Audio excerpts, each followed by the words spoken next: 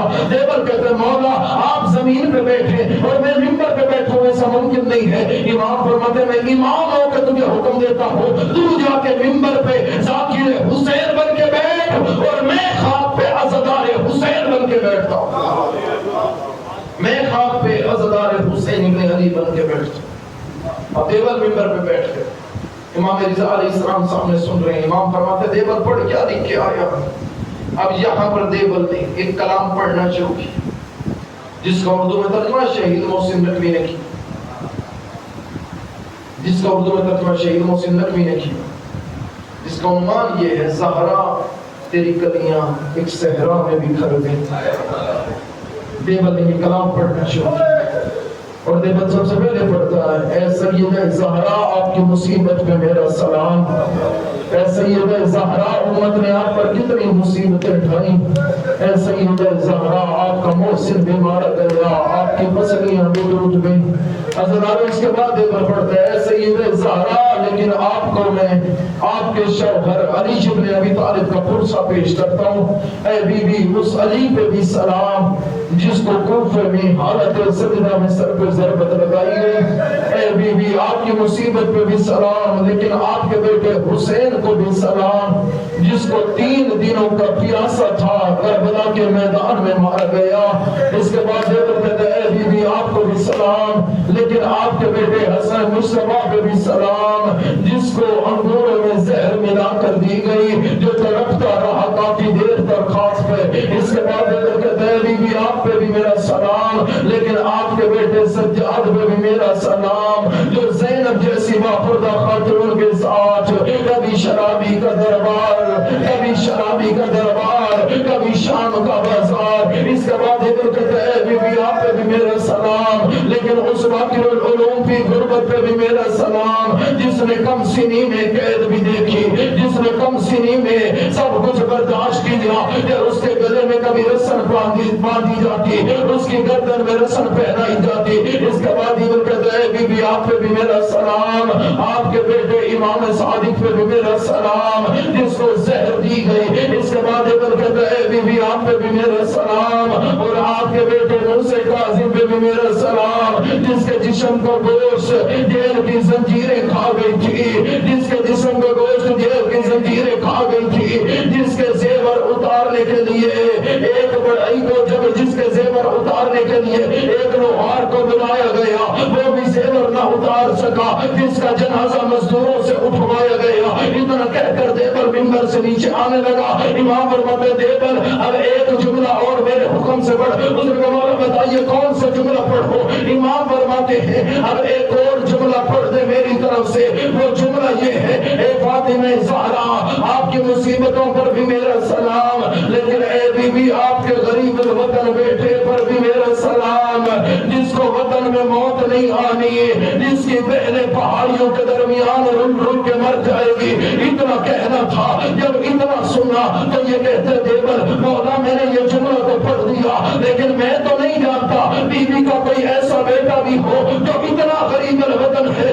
امام رضا فرماتے ہیں دیبل میری جانب دیکھ، وہ غریب الوطن میں علی رضا ہو۔ اتنا سننا تھا، دیبل نے جیسے یہ جملہ ختم کیا، امام رضا نے جیسے یہ جملہ کہا، اتنی دیر میں میرے مولا کی ایک قریب دوڑتی ہوئی آئی۔ اس نے کہا مولا آئے آ کر اپنی بہنوں کو سنبھالے، کبھی آپ کی کوئی بہن خاک پہ گرتی ہے، کبھی کوئی بہن خاک پہ گرتی ہے۔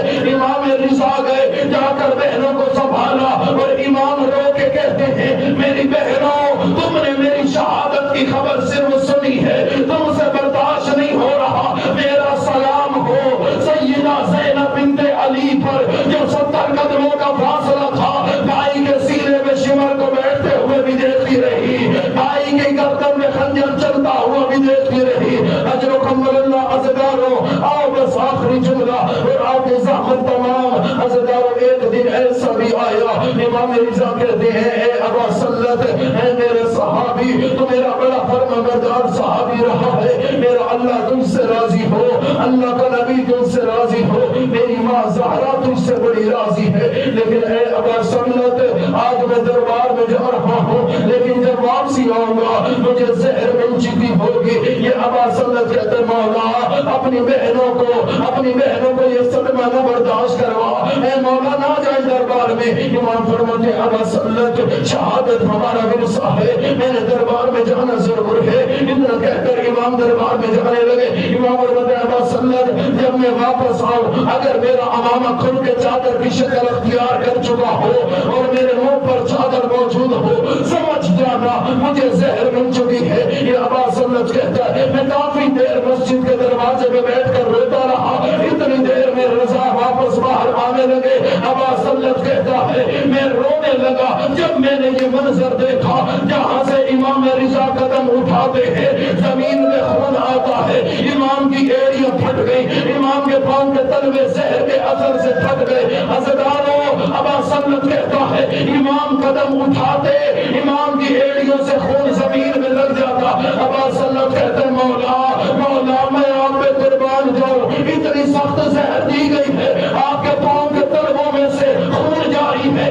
امام نے چہرے سے کپڑا ہٹایا، امام کے تو پاؤں کو روتا ہے، میری آنکھیں دیکھ، میری آنکھوں سے خون جاری، امام کی آنکھوں سے خون جاری۔ آ گیا امام کا آخری وقت، امام فرماتے ابا سلط مجھے پانی کا جام لا دے۔ ابا سلط پانی لے کر آیا، عزیزانو امام کے ہاتھوں سے جام گرا۔ ابا سلط دوسری دفعہ لے کر آیا، امام کے ہاتھوں سے پانی کا جام گرا۔ ابا سلط تیسری دفعہ لے کے آیا، امام کی آنکھوں سے آنسو جاری۔ ابا سلط کہتا مولا کوئی غلطی ہوئی تو معاف کرنا۔ امام فرماتے تیری غلطی میں نہیں روتا، میں اس لیے رو رہا ہوں میں نے 3 دفعہ پانی مانگا، تو نے مجھے 3 دفعہ پانی دیا۔